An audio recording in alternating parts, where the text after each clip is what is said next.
مفتی صاحب السلام علیکم ورحمۃ اللہ وبرکاتہ۔ ہمارے گھر میں غسل خانہ ہے جہاں ہم سب نہاتے ہیں اور رات کو اٹھ کر اسی میں پیشاب کرتے ہیں، اور جب ہم غسل کرتے ہیں تو غسل کرنے سے پہلے بھی اس میں پیشاب کرتے ہیں،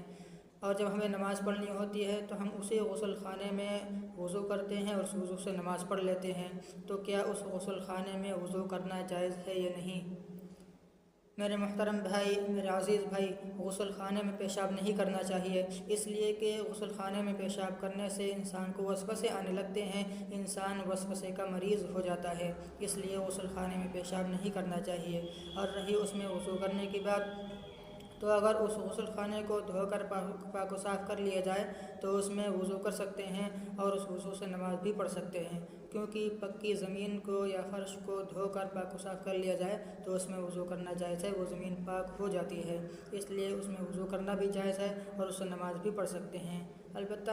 غسل خانے میں پیشاب نہیں کرنا چاہیے، جیسا کہ میں نے بتایا کہ غسل خانے میں پیشاب کرنے سے انسان وسوسے کا مریض ہو جاتا ہے، اس لیے غسل خانے میں پیشاب نہیں کرنا چاہیے۔ السلام علیکم ورحمۃ اللہ وبرکاتہ۔